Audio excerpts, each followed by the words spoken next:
We're finally doing it. I asked you 100 times, and you finally caved. Yeah, these things, I don't know, my stamina for them keeps going down every year. Mm. I kind of do it for the stuff I'm committed to doing for work, but beyond Mm. that, yeah, it does take a toll. Hmm. What kind of toll? I don't know, just leaves me drained a little Mm. bit. Well, I'll try to not leave you drained. That's my that'll be my goal. All right. Um, yeah, man, I'm really excited to talk to you. I mean, I feel like you are one of the voices I'm most curious and listening to about all of this stuff, and one that's very different than most. Um, and that maybe that's a good place to start. Like, how do you feel like your perspective differs from the sort of the normie AI chatter that's happening these days?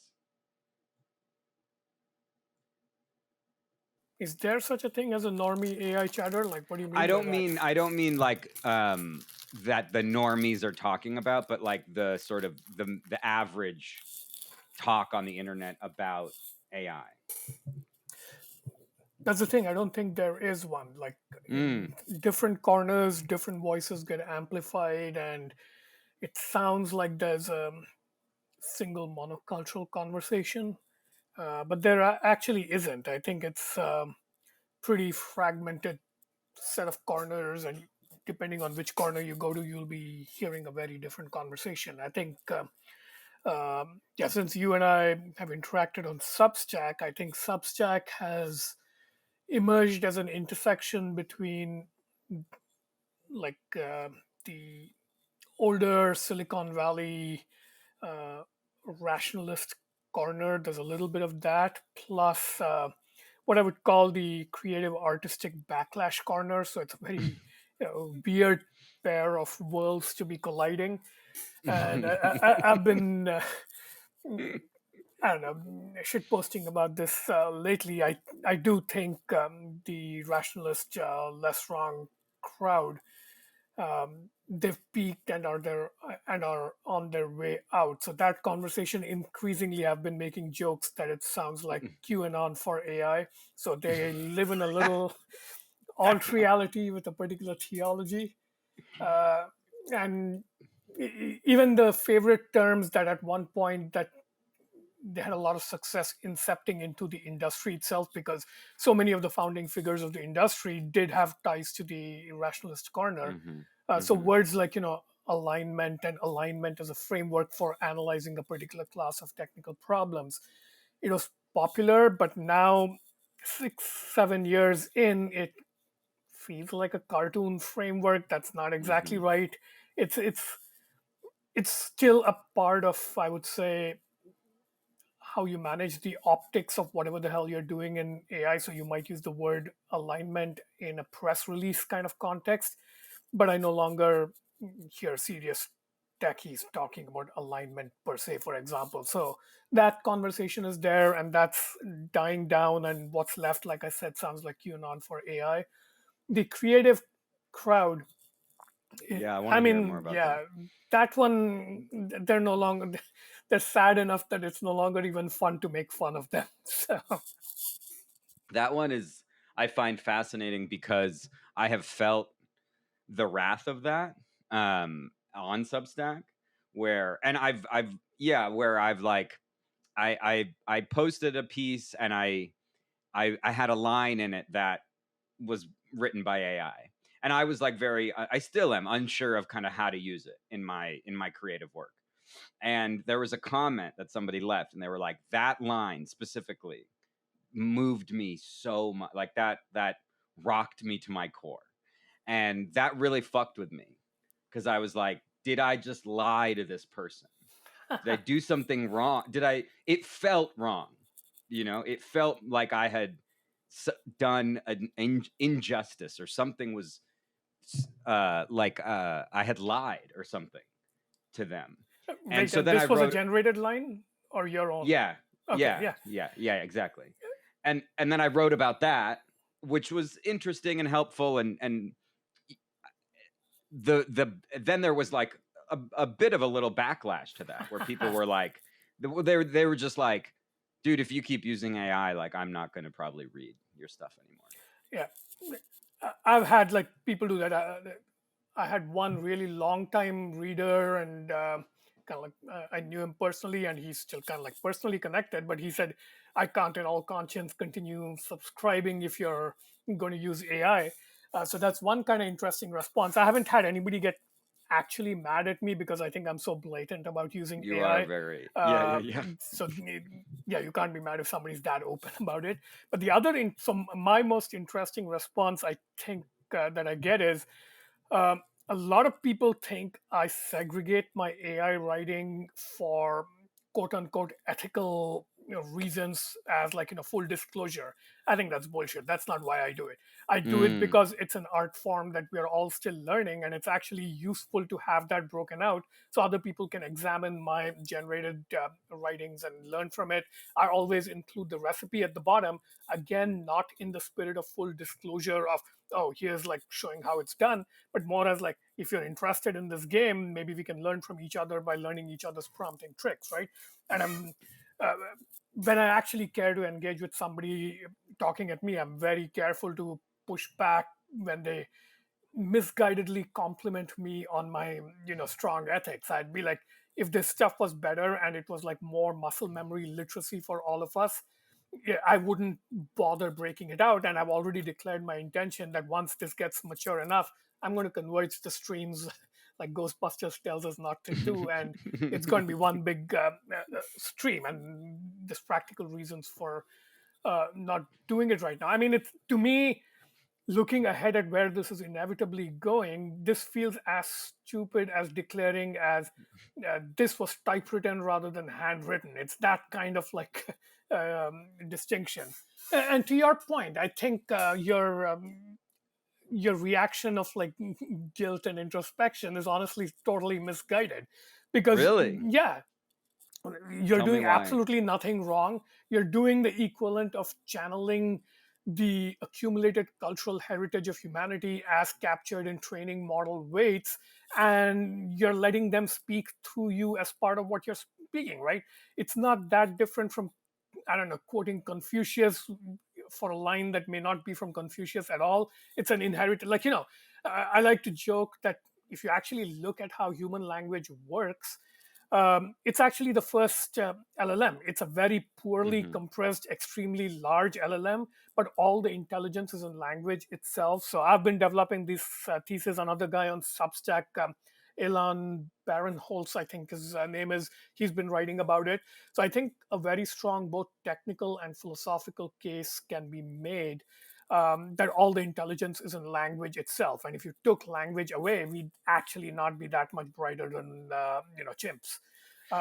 And this is, I'm not being flippant here. It literally looks like what we think of as intelligence is not something you should identify with the neural substrate it happens to be running on, but with the constructs that we consider as a language Mm. itself. So there's Mm.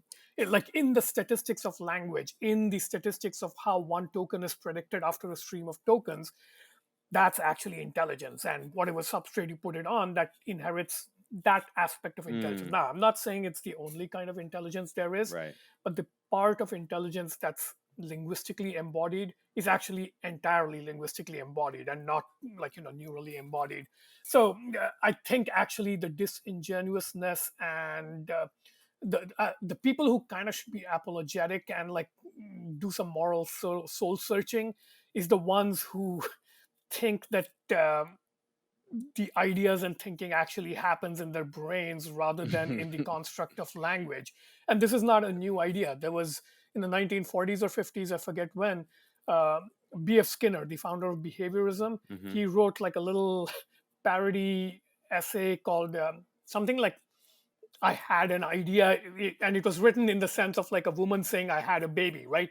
Yes, in a sense, it's something we culturally revere women for like taking on the role of motherhood. But at other levels, it's not, it's a biological process that's part of like the larger process of how life works. We don't credit women with the creative act of producing a baby the same way we the same way we credit novelists for creating novels. And maybe actually it's the novelists we should reconsider and say, hey, you didn't actually create that damn novel. You just Yeah. happen to give birth to it the same way a woman gives birth to a baby.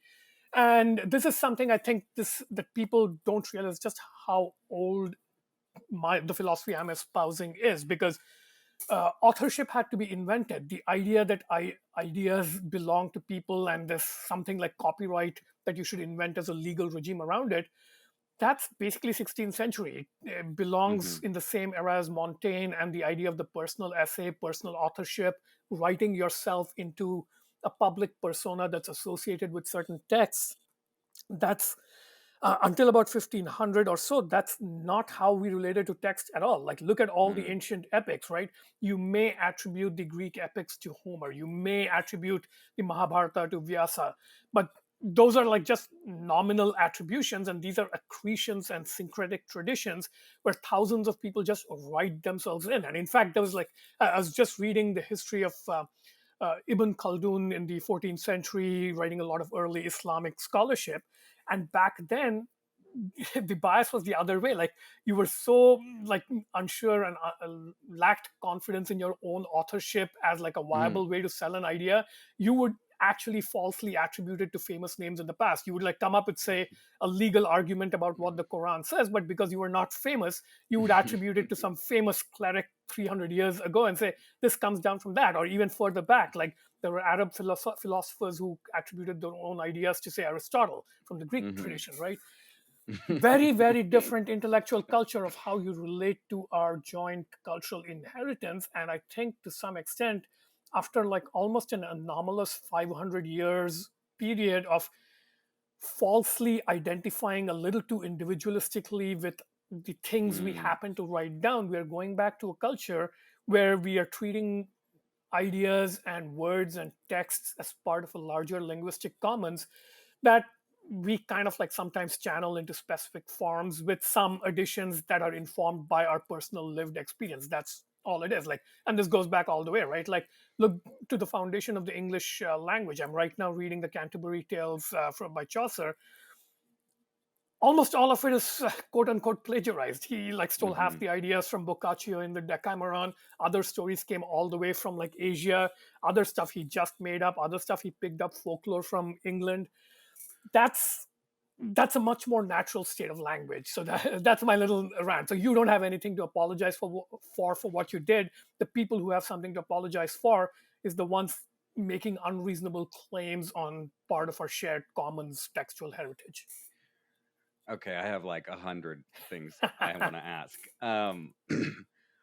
One though is like, why do you think I feel so bad about it? Like, and other people do too. And or let me say why I think so, and you maybe tell me why that's wrong. Which is that like it feels like a lie. Two things. One, it feels like lying, where I say I wrote it, but I didn't, and I think people feel betrayed. It feels like a betrayal. And the other one, which I can already see the like fallacy of, is like I didn't work hard enough for it. You know, Okay. like I should have worked. You have to work hard to do the thing. Okay. Yeah, I'll treat those separately. So the first one is the almost trivially easy one. The idea of authorship as an individual act, especially written in the first person voice, that's actually pretty new. Somebody just pointed this out to me in some discussions we are having about 16th century literature. That Montaigne, he didn't just invent blogging in the 15th century or 16th century effectively, right? Like writing his experiences Yeah, of life my in kind of a feelings. first person voice. He actually introduced that mode in general for talking about stuff that was not biographical. Like before that, the first person voice was actually extremely rare. Mm, It was only used for like strict biography. But around the time with Montaigne and Dante with the Divine Comedy, the idea of writing texts in the first person that were not purely biographical, but well, like in the case of Dante, it was an epic text that was like, this high flying fantasy of descending into hell and so forth. That's not the sort of thing you would ever write in the first person voice. So there's this notion of like attaching first person voiced authorship that implies a personal relationship contract with the reader, where you're saying, Mm-hmm. I am in some way authentically channeling this set of ideas through my own lived experience. So the quote unquote lie is not in the text itself, but in the voice posture you adopt in relation to it, right? Like if you wrote the same thing in a slightly different voice, the expectations would be different. Now, this is like water for us. Like 5 centuries of writing in this way, we've come to Mm-hmm. think that all text is and has to be that way and implies a particular, first person voiced contract. It's a personal point of view. It's like, we are in some sense literary libertarians without even realizing it. Like, Mm-hmm. libertarians try to reduce everything to personal contract law and personal property. We've adopted that attitude, which is weird because most writers are basically freaking commies. We've Mm-hmm. adopted this weirdly libertarian attitudes of possessiveness and property rights towards text, which is historically unprecedented. So that's the first part of your thing. The second thing you mentioned, I was just actually posting about this on Substack yesterday. Saw the phrase first float by on the feed, which is, the labor, creative labor. And it Mm. struck me that that's a phrase I've never used in my life. I do not view creative work as labor. It's not like, picking up a shovel and digging into dirt. Mm-hmm. It's not like doing the dishes. It's not, scrubbing the floors. It's fun. It's literally something I uh, feel it's a privilege to do, and not a privilege in the sense of, socialist discourses like social privilege, but just as like, wow, the universe is like abundant enough and free enough and open enough that I can just like take time off and indulge myself by playing with ideas, writing them down. It's, yes, sometimes it's effortful, but I would not characterize it as labor in the sense of Mm-hmm. a social contribution. Now, I think this is deeply, deeply wrong. So there's a fundamental tension here. If the first attitude of like, I write this and have this personal contract with you, it's weirdly fucked up libertarianism going on in the authorship role. This is weirdly fucked up communism going on in the authorship role, which is, it's not labor. Stop pretending creative labor is labor. Yes, there are certain narrow categories, like if you're writing legal documents or you're writing screenplays for Hollywood. Yeah, maybe there is a case to be made that you should, like, I don't know, form unions. You're in Hollywood, so you've probably seen that world. There are narrow cases where I'd say, yeah, okay, maybe that politics applies. But in general, the politics of creative work is not the politics of labor. It's the politics of personal enrichment and nourishment. And if you think you're owed a living for that, I honestly have no patience for you. It's like, Mm. there are, if you actually want to be credited for labor, there's actually more important labor work to be done, like, taking out the trash and actually working with the homeless and stuff. Don't bullshit me. This is too much fun to want to be credited the same way. Like, you give me a choice today between spending 4 hours writing like a fun story idea I have, and 4 hours going and like helping the homeless people take showers. I know which one I'm going to pick. I'm no saint, Mm-hmm. right? So stop pretending to be a martyr and a saint because you're doing creative work. Now, again, I want to qualify this. I'm not saying there's no merit to that. You But you have to actually make the case. You can't just assume it and like throw phrases like creative labor around. Like, I just saw this big case that happened, which was, I forget. There's this major fashion label. It might be Louis Vuitton or something.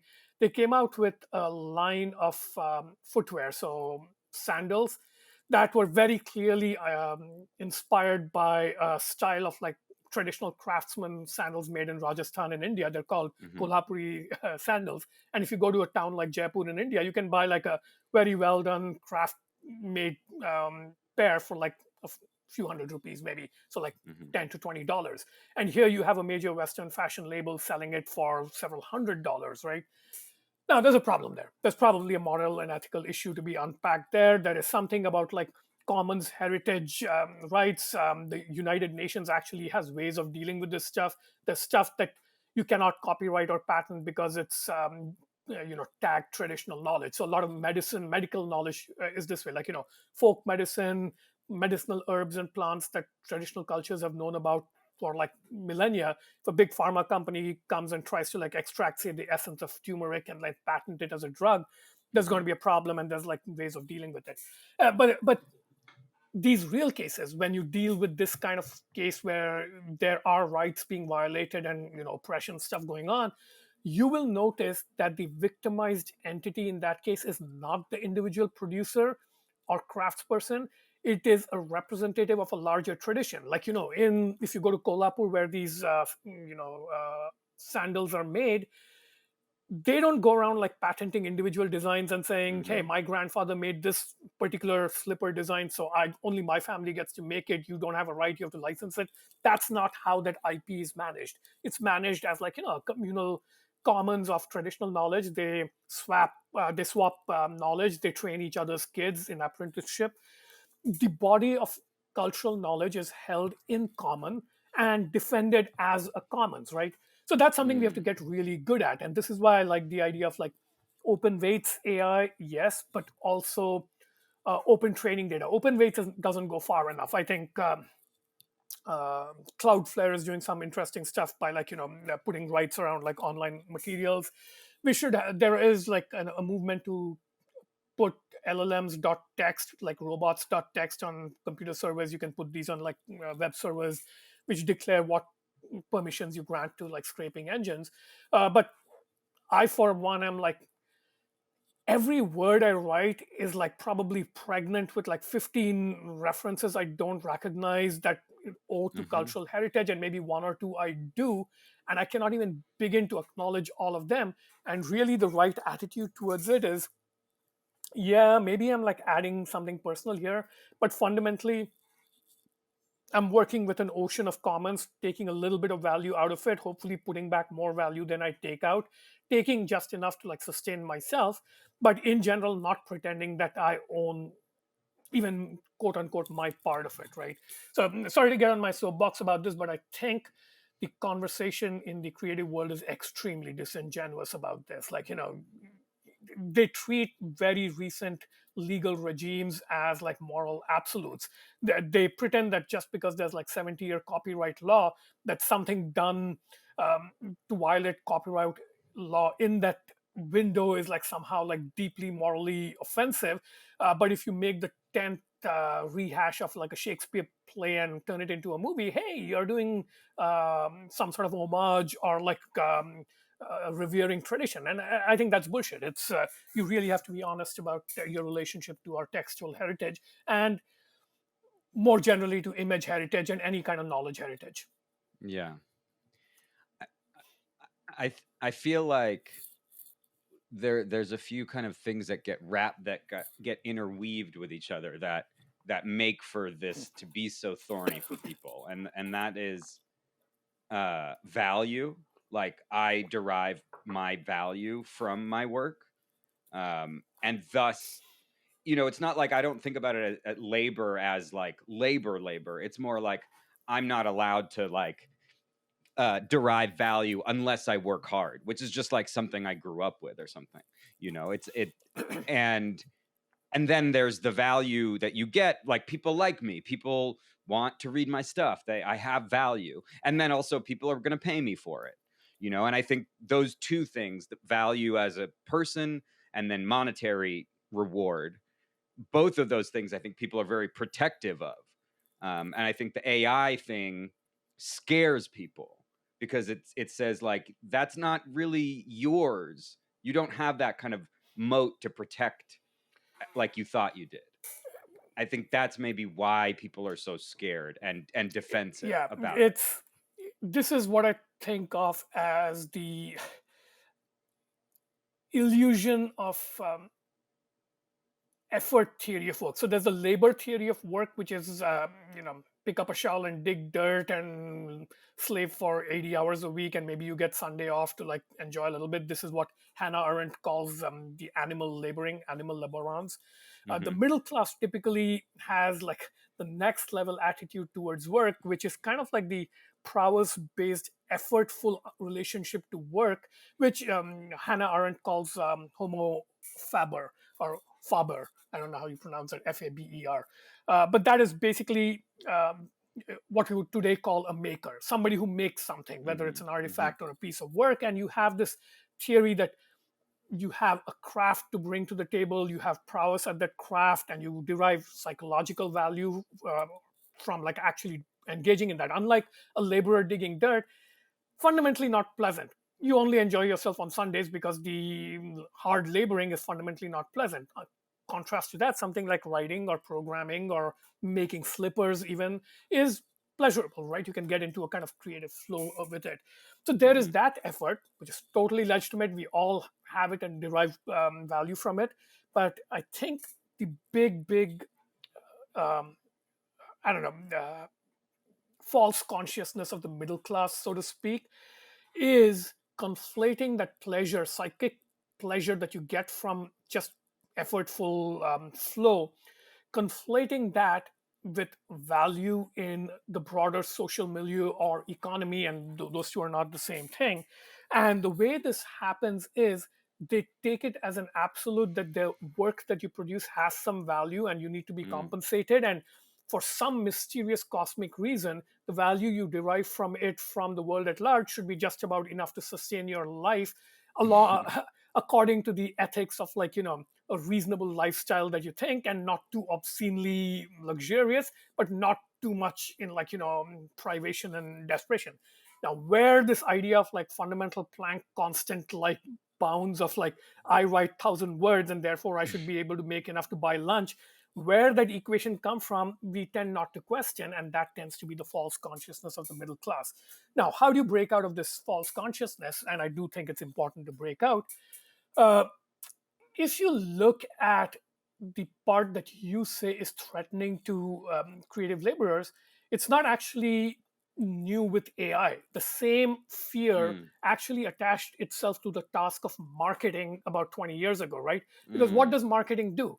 It situates whatever work you've done in, unfortunately, a brutally Hobbesian supply and demand marketplace of attention, and says that, hey, I slaved 6 months over the screenplay and Hollywood is not even bothering to option it, whereas this other idiot wrote this crappy thing, and because he's the nephew of some producer, it got the attention and then got reworked by a bunch of other people, and now he's making a lot of money, right? The market has a different logic. Now, what's the, I don't know, ethical and principled stance in relation to this? I think it's risk. Like this is something people in the Mm-hmm. entrepreneurial world, in Wall Street, in honestly my kind of line of work, which is just consulting as a gig worker as opposed to paycheck, we get that people in paycheck employment, people in this sort of like effort theory of work world, they don't get, which is that what you get in return for your creative labor, I shouldn't call it labor, creative effort. I don't want to use the word labor because I Mm-hmm. associate that with labor in the union sense. What you get in return for creative effort is two things. One is the satisfaction of just doing the effort itself, which is like private. You get that whether or not you publish anything. You get that if you throw it in the trash, right? That's one piece. You should bank that, be happy about it. And for some people, that's all you need, right? People who Mm-hmm. journal a lot, that's all you need. People who do home crafts and home decor, that's all they need, right? The other part is a function of two things. One is the supply and demand of the skill and prowess you bring to it, right? Like somebody programming in a very tough machine language, like kernel level programming of AI accelerators, they're going to get paid millions, perhaps tens of millions, whereas somebody who can barely like hack together something in a bit of Ruby is not going to get paid that much. There's a supply and demand curve associated with whatever skill you're bringing to the party and how skillfully you do it. That's Mm-hmm. one piece of the equation. But the other, which even a lot of otherwise very market oriented and tech industry entrepreneurial mindset people don't get, is you get paid for taking risks. If you make Mm-hmm. a very daring and risky joke, you're something of a stand-up comedian and you've probably seen this. there are safe jokes you can make and there are risky jokes you can make, and that has nothing to do with how skilled you are as a comedian. Sometimes a very risky joke can be like, you can easily think of it in 5 minutes, whereas a really, really well crafted joke that takes like hours of workshopping to get right and delivery just right, it could be completely safe. Risk is an independent variable that Mm, you have to own. And anytime you're faced with the prospect of owning the risk of what you're doing, there can be a very scared reaction with people who are caught in a middle class false consciousness. And that's why, they think marketing is distasteful. And that's something eventually people who are successful do get over. AI actually is something extremely similar.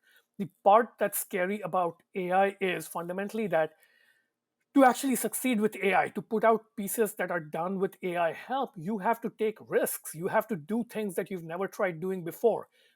For it to not look like slop, actually, the input is not what you do with the LLM. Slop does not come out of the LLM. Slop comes out of the human not taking enough risks. So anytime I've enjoyed a piece of LLM generated content, I'm like, shit, this person took risks. They actually tried to use the LLM not just in a creative and open minded way, they actually took risks with this. They tried to do things that could potentially fail.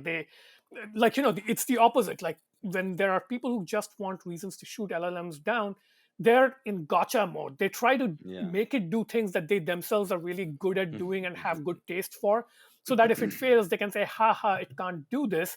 Actually, it can if they did approached it differently, but that's a different matter. But that whole orientation is wrong.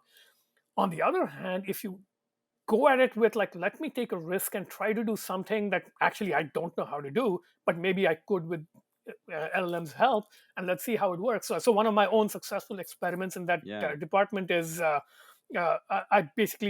love HP Lovecraft's stories, but I don't think I can write like that. It's a very vibey, atmospheric, terror and horror kind of like atmosphere. I don't know how to write that, but I like that kind of writing.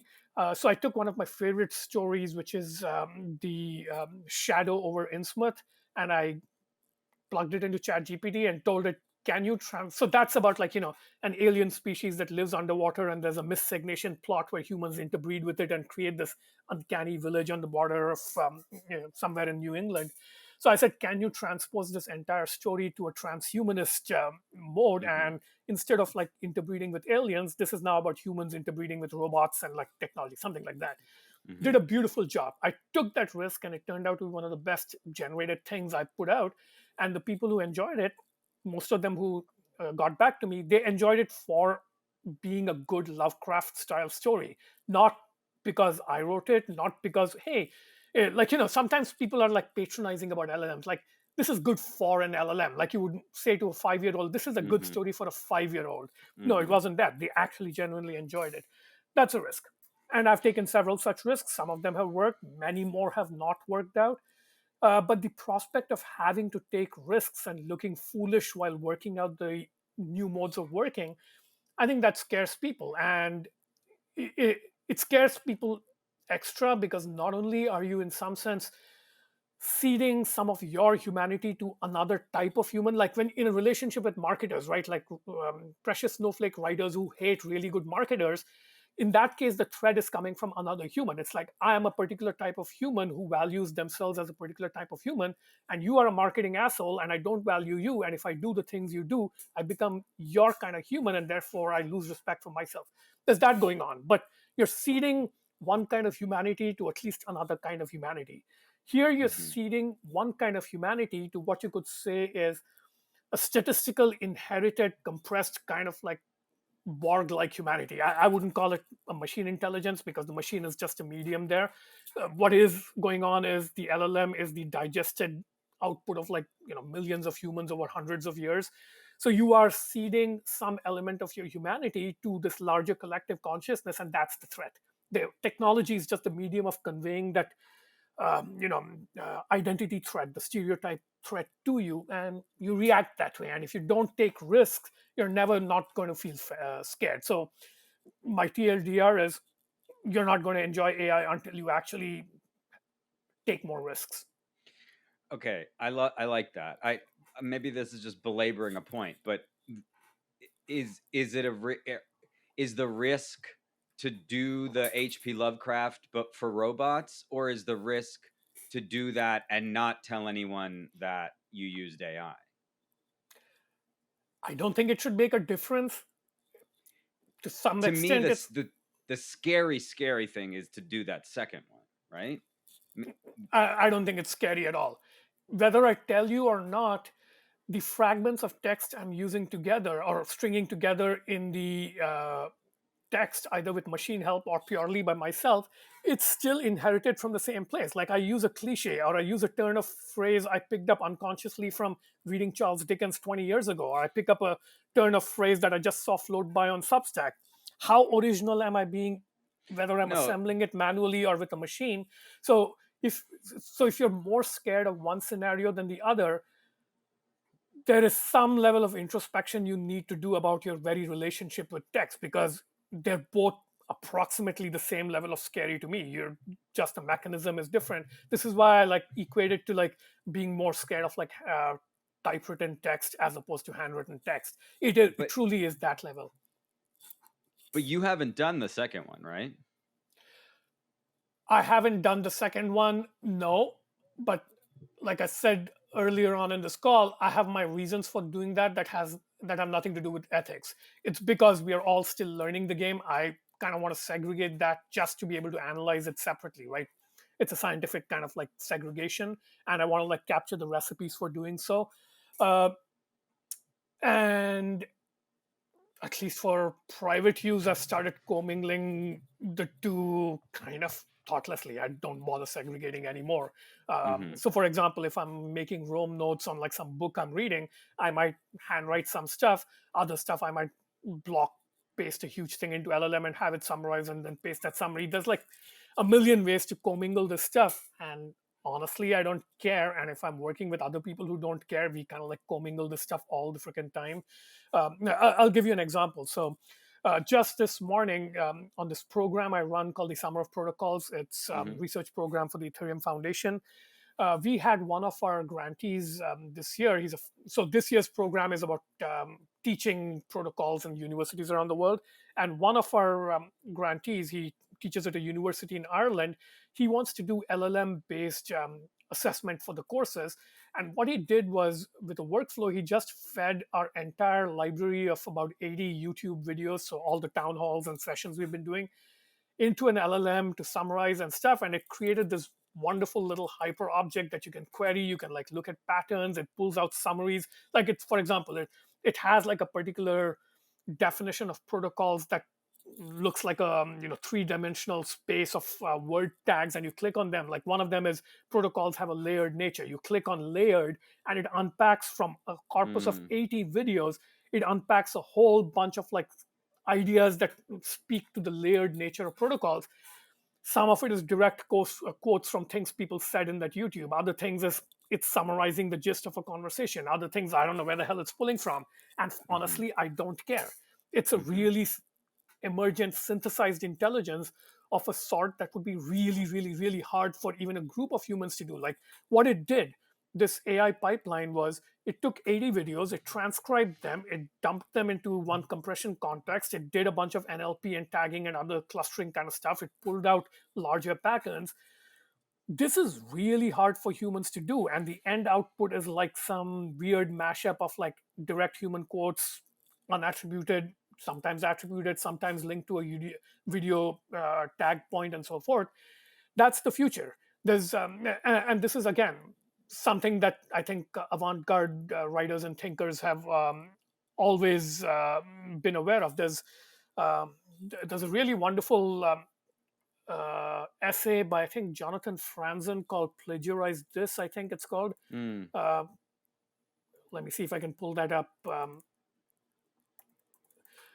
It's in, yeah, Jonathan Latham, not Franzen. mm, Jonathan Latham, 2007. So this was 2 years before deep learning. You can link that in the video later, but it's called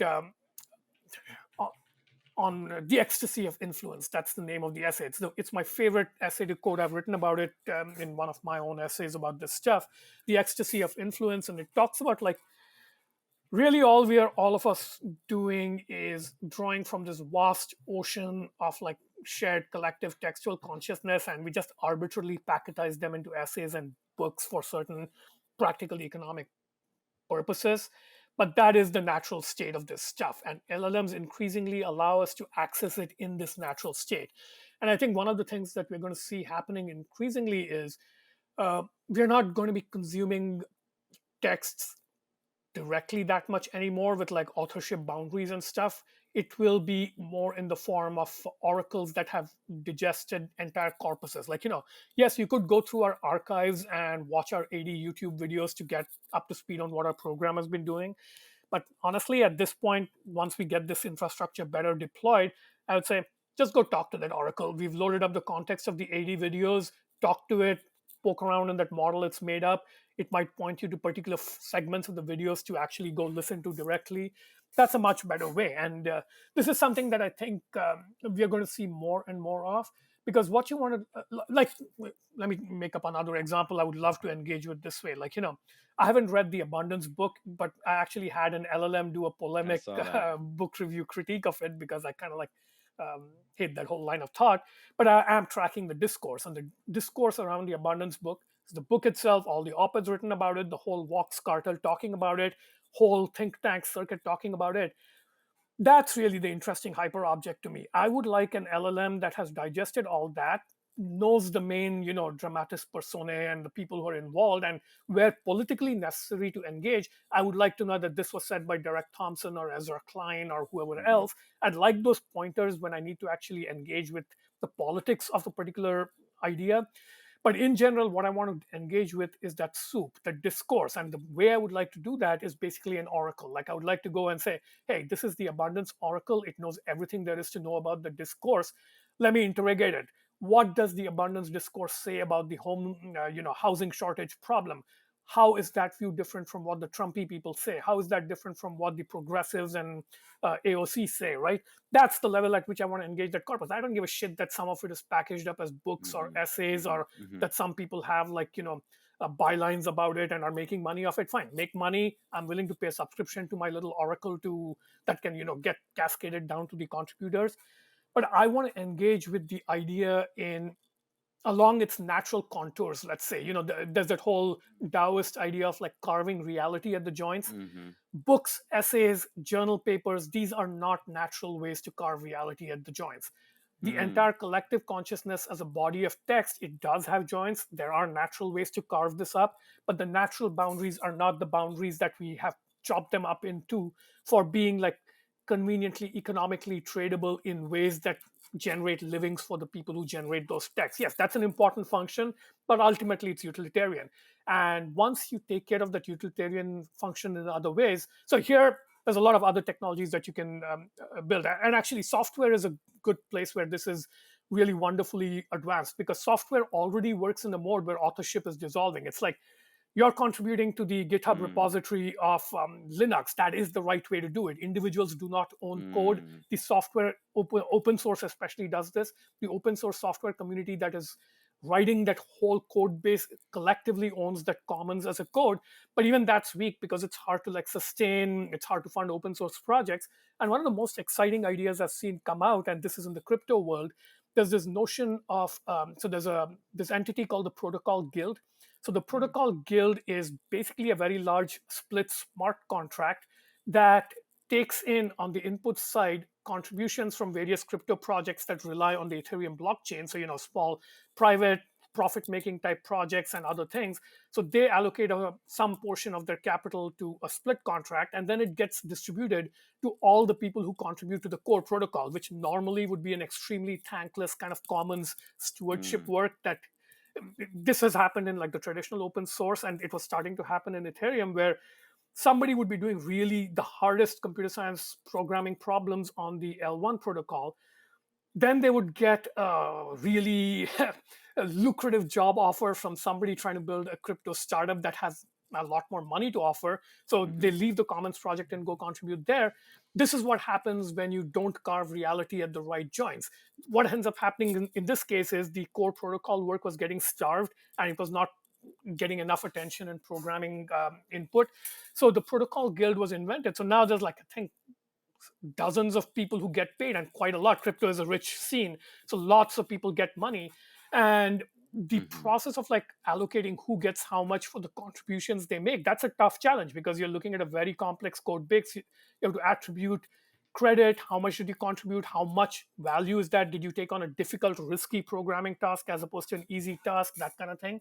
Now imagine this kind of logic applying to much larger literary things, like take for example SCP. Are you familiar with SCP? It's the secure, contain, protect online literary Hmm. universe. So the big hit science fiction novel, There Is No Anti-Memetics Division, it came Oh, out of yeah, that I know community. that. Yeah. Yes, So I love that book. that's a great case to analyze, because the author of that quantum QNTM, he came from that community, he builds on that world. So the entire novel derives from this online community that's been collectively authoring this really Mm. richly imagined work. It's like an extended universe that's, I think, more interesting than Marvel extended universe.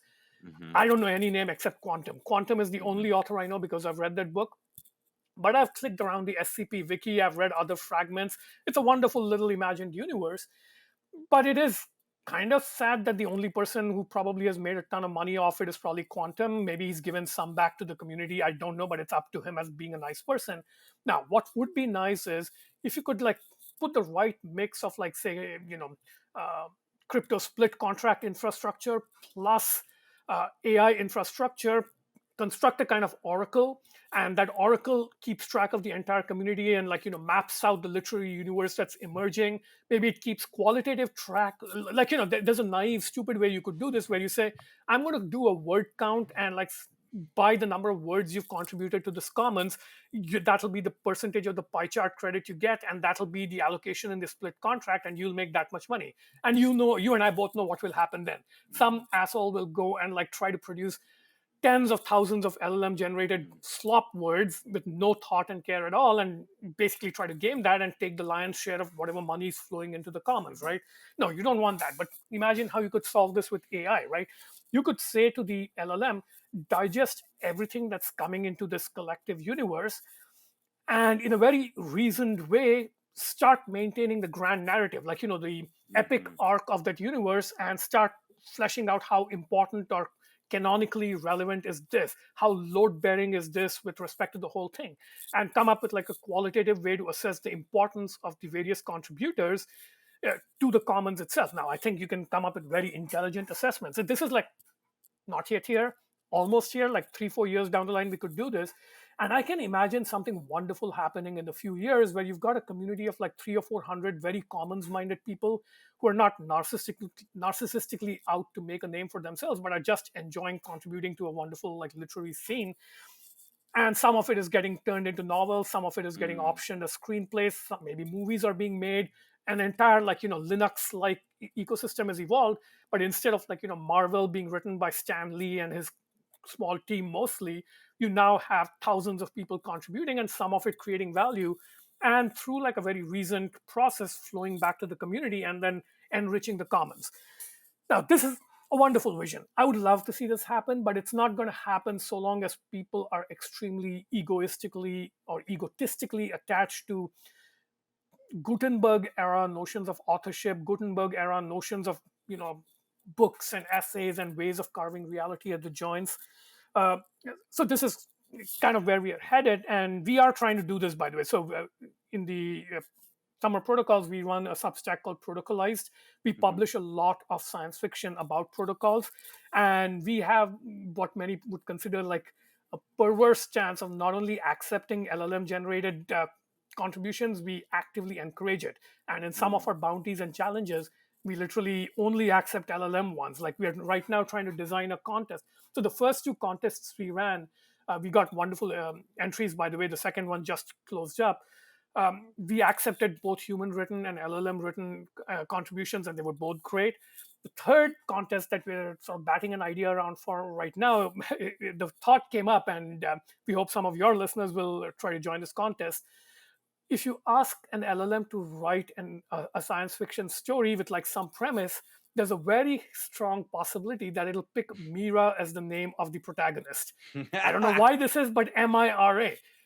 half Mm. the stories AIs write, science fiction especially, are about Mira. And you might make fun of that, but I started thinking, hey, this is a little bit like how in crypto technical literature, often when you want to explain like technical scenarios of like encryption and stuff, you use the characters Alice and Bob. So it's Mhm. always Alice and Bob exchanging messages, encryptions, and trying to cheat each other and stuff.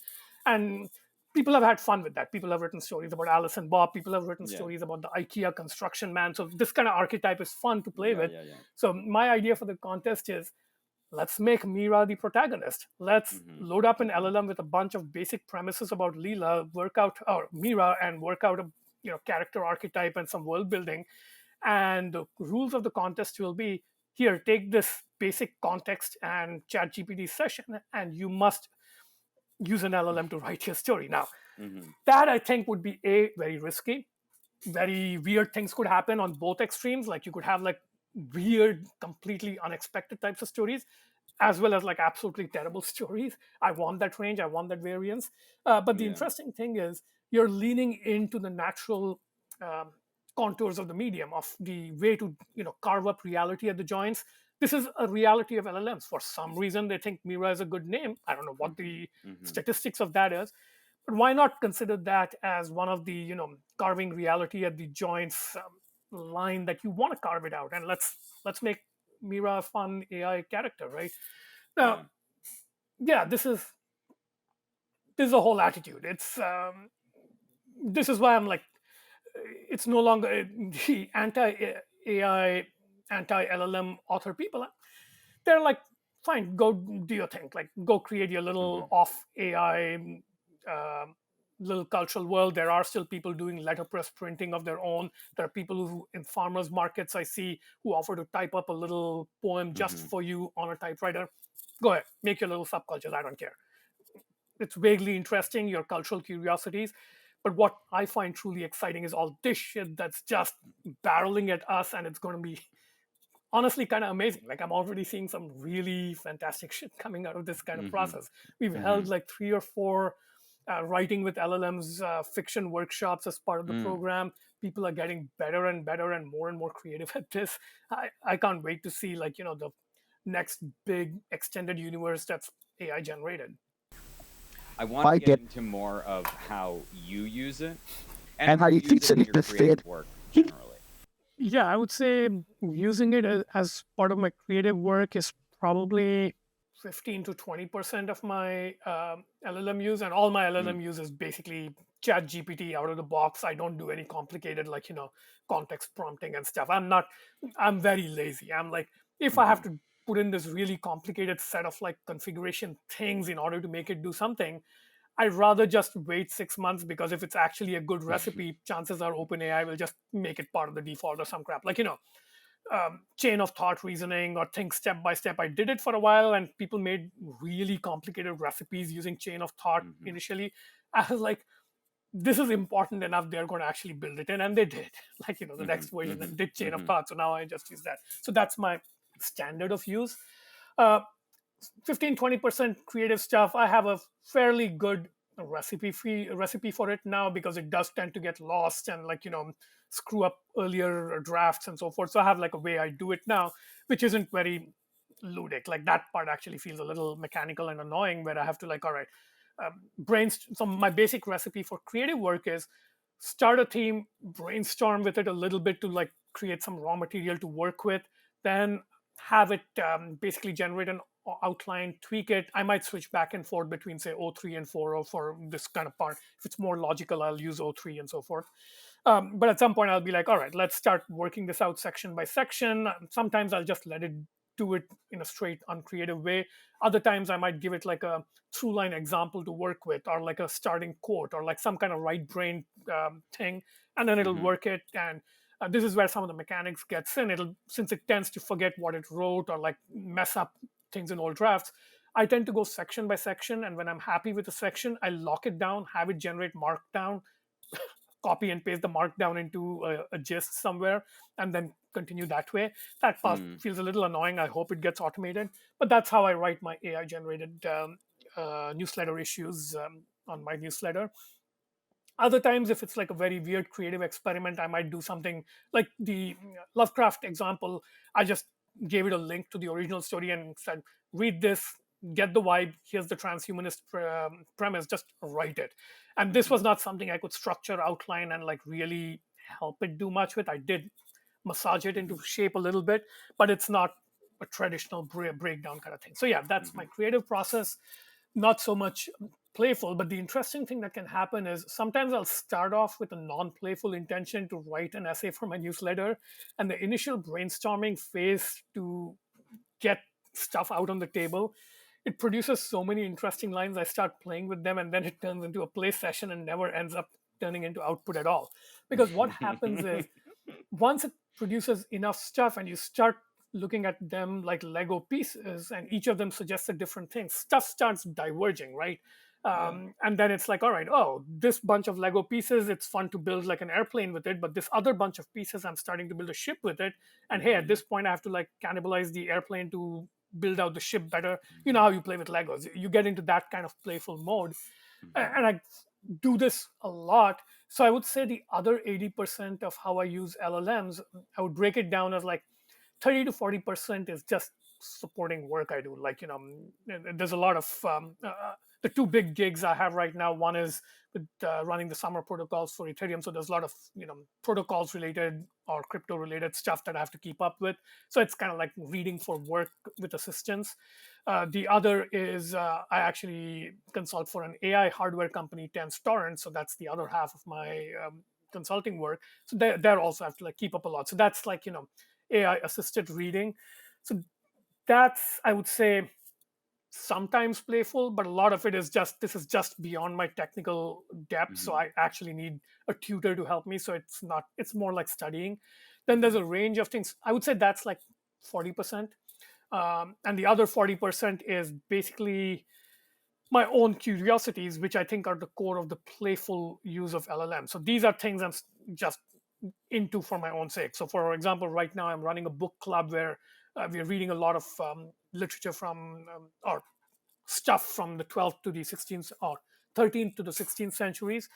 Not Hmm. an area of expertise for me. So when I'm reading something very detailed about 13th century Venetian history, it's nice to have, like, instead of diving into Wikipedia, which I also do, it's nice to actually dive into LLMs. It's like, hey, I'm reading Hmm. about the code of chivalry um, as it existed in the 14th century. Tell me more about this concept, and it goes into it, right? This can get very playful in a more nerdy way, right? It's Hmm. like nerding out in a fandom. So the Lego style creative play, that's more like, I would say, 5 to 12-year-old play, like very tactile, very hands-on. This is where I Hmm. have the concept of articulated texts where you like Yeah. move them around and so forth. That's more like kid play. This more nerdy, studious kind of play where it's about like some subject, that feels more like teenager play when you're first learning, say, a video game world or getting into the fandom of like a large, fantasy or science fiction novel thing. It's still play. It's a very playful mode of engagement, but now you're nerding out. So Hmm. yeah, those are, I would say, the main modes of play for me. And yeah, it's very, the ludic quality is unmistakable. Like once you let yourself do this and stop, I don't know, beating yourself up for not, it should, you should bring the attitude to it that you bring to shit posting, right? A lot of people have this two brain mode with social media. It's like, I'm Hmm. either shit posting on short form media like Twitter or Substack notes now, or I'm being all serious and sitting down at my desk with my ritual candles and bullshit Hmm. and like writing a serious long form Hmm. 2000 Hmm. word essay. I, by the way, don't have that distinction. I'm shit posting whether I'm writing 2000 words or Yeah. 20 words. But I would say my creative play with LLMs is basically shit posting. And the chatbot user experience is the easiest one to shit post with, including image generation. The little bit I've used coding workflows, it's harder to get in a playful mode with code because code is much more strongly articulated out of the box because there's like, environmental constraints, compilation constraints, and if, especially if you try more IDE like environments like Cursor or what is it, Windsurf, Hmm. um, it does kick you more into a work mode. You can still play. There are playful modes of like software development, but it's not. as easy to be playful unless you're much more skilled. So I'm not that skilled as a Yeah, yeah, programmer to yeah. get playful with code. And I'm just starting to get playful with the other UXs that are interesting. One that seems really promising to me, which I just noticed on Slack, if you are on any kind of busy corporate Slack that's very high volume and you have to keep up with like 50 channels where a lot Hmm. of work groups are doing shit, it's really really hard. But Slack just introduced this thing where if they have this is on paid Slacks, where if you click on the catch up on threads link on the top left, usually it'll put you through like a swiping carousel, like you swipe and mark as read, but it now has a interaction where you pinch to summarize. So like pinch to zoom, Mm. this is like zooming out in textual space as opposed to Whoa. visual space. Works Whoa. beautifully. It's like you pinch and you get like a summary of like this 50 inter message thread between six people in a work group that you're not truly plugged into, and suddenly you have a situation awareness of a workflow that's going on in the company that you previously didn't, right? Hmm. It's pretty expensive. I think it's like $4 per active user or something, so it's not Yeah. cheap. But this is beautiful because it turns like notification fatigue and a sense Yeah. of oppressive laboring through slogging through work related communications into a more playful mode. This is it, the interaction. I've never been on a dating app because I'm married for like 20 years. But from what I hear of like swipe based interfaces for dating now, it's almost like that. You like swipe left Hmm. on conversations you don't like or whatever, and then pinch to Hmm. zoom is kind of like getting deeper into it. Hmm. It's bringing a ludic quality to catching up with corporate information workflows. And this, by the way, ties back to the point I was making earlier about the intelligence in the textual output of a corporation. It's kind of ridiculous to even imagine individual authorship modalities. It's like this is a big 1,000 person company where all these people are creating value together by building extraordinarily complicated products together which no individual could ever build, right? Like Yeah. imagine like quote unquote reading the textual output of like a space program. It's literally tens of thousands of people laboring away to make a rocket launch happen. There is no way you could read it like a book, and there's it's silly even to like attribute it to individual authors. But I Hmm. can imagine like being on like a very busy Slack or forum and like pinch to zoom, keeping up with like an oracular bird's eye view of what's going on. And that's reality carved at the joints. That's the much larger textual corpus that doesn't fit these packetizations. So yeah, that's also playful. So this is connecting to my earlier point. When you carve reality at the joints in the right way, things get more playful naturally because it feels natural, right? And when you feel unplayful, there's a good chance the reason is that you're putting it in the wrong form factors. And Mm. you can see this, like, why is Twitter or notes fundamentally more playful than sitting down to write an essay? Because an essay is something of an artificial form factor that's optimized for, I don't know, building up an authorial voice, right?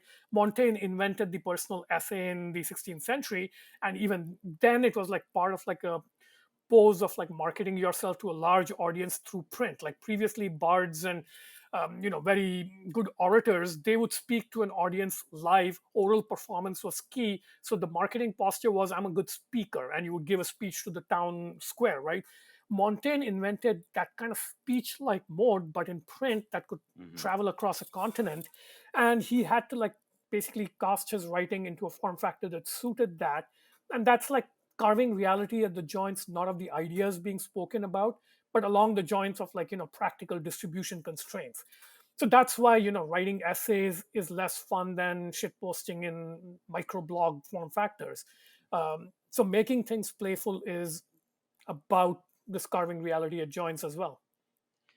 Okay, really quick. Like, what do you mean carving reality at the joints? I don't know if I fully grok that. Okay, I'll give you a very clear example. So when I quit Twitter after Musk took over because I objected to the politics of the platform as it was evolving, I took my archive of tweets with me. Like, so I have like a huge pile. I was a very active Twitter user, um, fairly large following, I think 100K plus or whatever. And I have a whole bunch of like really good threads that I'm proud of that I indexed and so forth. And I had some vague idea of like making a book out of them. And I also had a whole bunch of like banger tweets that I was proud of. But when I so I've made a lot of like ebooks out of my blogs, and they're like a pain to do, but they're doable.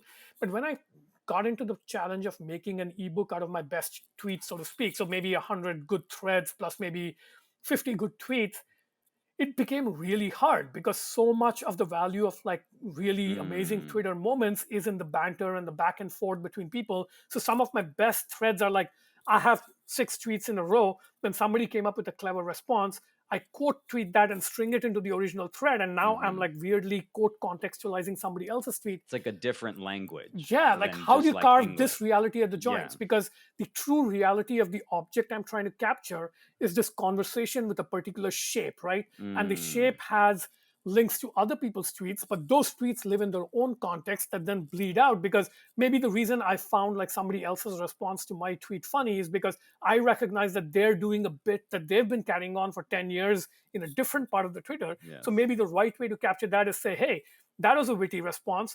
This is a witty response that has callbacks, I don't know, to tweets 10 years ago. I actually want to pull those tweets in and include them Hmm. in my compilation. This is really, really, really hard. And this is, by Yeah. the way, the way texts used to be before Gutenberg. If you look at the textual traditions before Mm, Gutenberg, it was this kind of live capturing of conversations about, theological points, ongoing debates, and people would like heavily annotate the versions of the manuscripts they had. And the reason scholars traveled so much, like after print, people stopped traveling that much. They had their own libraries of printed copies, but before print, because they were like, maybe 10 copies of an important manuscript in like 10 different monasteries and churches around Europe, they would travel from place to place. And in each place, they would encounter a slightly different version of the manuscript, annotated mm, within a different school of thought. It would be like, joining 10 Twitter conversations about the abundance book as opposed to reading the abundance book, right? yeah. And how do you carve that reality at the joints? I don't know. But with LLMs, I don't have to. It'll do it for me. I can just say, the right way to capture this great thread I wrote on Twitter is, here's the link to the first tweet of the thread, read the responses, go as deep as you want to, but now Hmm. let me interact with the thread as kind of like this entangled hyper object. So just before I left Twitter, I made this joke about um, how all my threads were tangled up into what I call the thread Tulu, like, Cthulhu. So I have Lovecraft Hmm. on my mind now.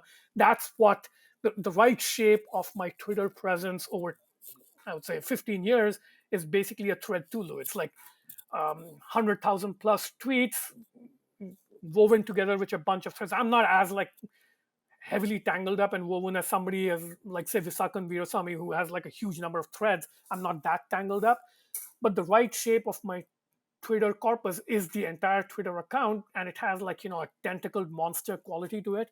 And the right way to capture that is the joints of that monster plus everybody else that monster was talking to and their monsters and like parts of those Yeah, I was monsters, gonna right? See say how hard it it's is. And this is true of it's like essays as well.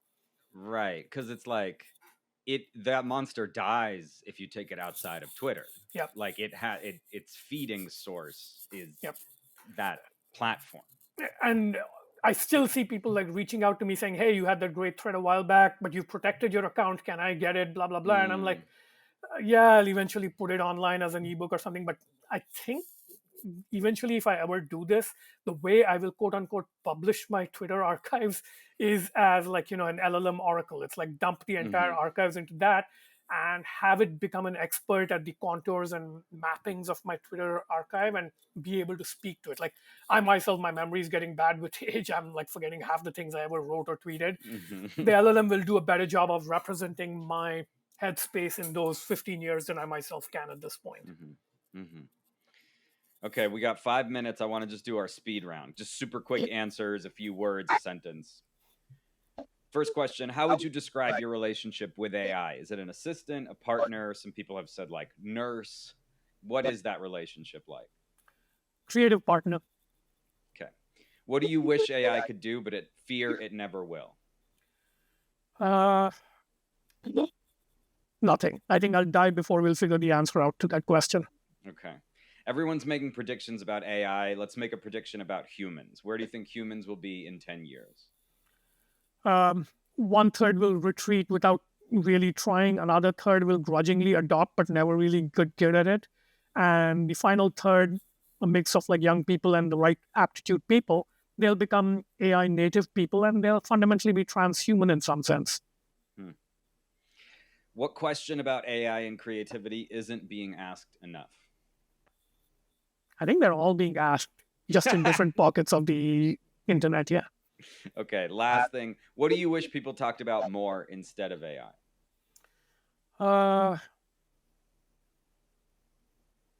I mean, it's not a zero sum. If there are other unrelated things, yeah, you should talk about politics. You should talk about climates. You should use AI to talk about all those things.